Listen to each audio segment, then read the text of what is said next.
بسم اللہ الرحمن الرحیم یا ودود و صلی علی سیدنا محمد و آلہ و صحابہ انکا رحیم ودود۔ السلام علیکم ورحمۃ اللہ وبرکاتہ۔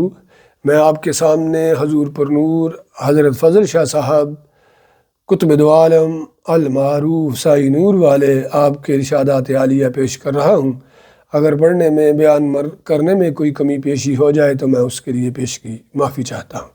مرشد من فضل شاہ فاضلی قطب دو عالم بود کامل ولی، قدم بوسی راحت جہاں بنی۔ بہت سے محبین تشریف فرمات تھے، موضوع سخن عشق و محبت کے بارے میں چھڑ گیا۔ زبان پاک سے ارشاد فرمایا کہ عشق و محبت لازوال دولت ہے۔ یہ فرما کر تھوڑی دیر کے لیے توقف فرمایا، چہرہ انور پر عجب نور تھا۔ پھر گویا ہوئے عشق مجازی بھی ہے اور عشق حقیقی بھی۔ عشق مجازی میں اگر غرض و غایت نہ ہو تو عشق حقیقی ہے۔ عشق مجازی میں دوری اور عشق حقیقی میں حضوری کے وقت کے مقام پر خجر ہوتا ہے۔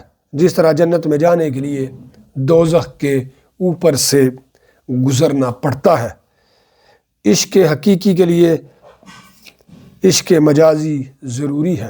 براہ راست عشق حقیقی نہیں ہوتا۔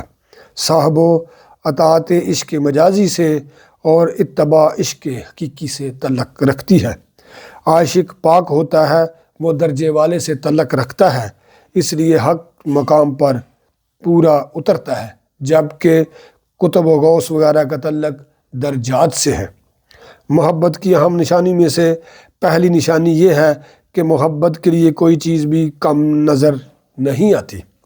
دوسری نشانی یہ ہے کہ محبوب سے شکایت نہیں ہوتی، اور تیسری نشانی یہ ہے کہ محب کا ہمیشہ ماننے کا رخ ہوتا ہے۔ اس لیے محبوب صلی اللہ علیہ وآلہ وسلم نے فرمایا تھا کہ سب سے زیادہ محبت مجھ سے رکھو۔ محبت کا پہلا درجہ یہ ہے کہ زبان قول سے جھک جاتی ہے۔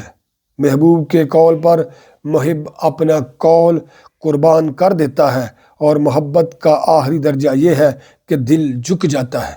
محبوب کی ہر بات اور عمل درست تسلیم کیا جاتا ہے، یہی محبت تامہ ہے۔ بزرگان دین فرماتے ہیں، محبوب محب کی جلوت اور محب محبوب کی حلوت ہے۔ اسی لیے تو محب کا قول محبوب کا قول ہوتا ہے، اور محب کو محبوب کے ہر عمل سے پیار ہوتا ہے، اور جب وہ کسی کو معاف کرتا ہے تو وہ بھی محبوب کی حد تک کیا جاتا ہے۔ لیکن اگر کوئی محبوب سے بغض و عداوت اور عناد و دشمنی رکھتا ہے تو اسے معاف نہیں کیا جاتا۔ اللہ تبارک نے اپنا محبوب صلی اللہ علیہ وسلم اس لیے بنایا تھا کہ لوگ یہ نہ کہیں کہ اے رب ودود، اگر تیرا کوئی محبوب ہوتا تو اسے معیار جان کر محبوب بناتے۔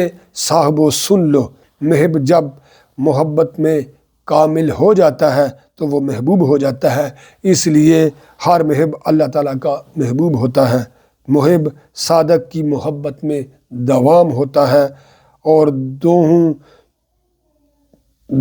ہوں تو دوام ہوتا ہے۔ لیکن جو لوگ محب صلی اللہ علیہ وسلم کو اپنے جیسا خیال کرتے ہیں وہ سخت خسارے میں ہیں۔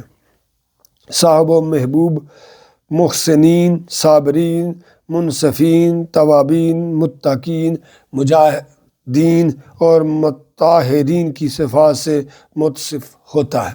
اللہ تعالی ہمیں بزرگان دین کی صفات کو اپنانے اور اجاگر کرنے کا شرف اور علم عطا فرمائے، اور بزرگان دین ہمیں بزرگان دین کے نقش قدم اور قدم با قدم چلنے کا شرف اور مرتبہ اور مقام عطا فرمائے۔ اللہ تعالیٰ ہمیں آسانی عطا فرمائے اور آسانی تقسیم کرنے کا شرف عطا فرمائے۔ نور والے، نور والے، نور والے۔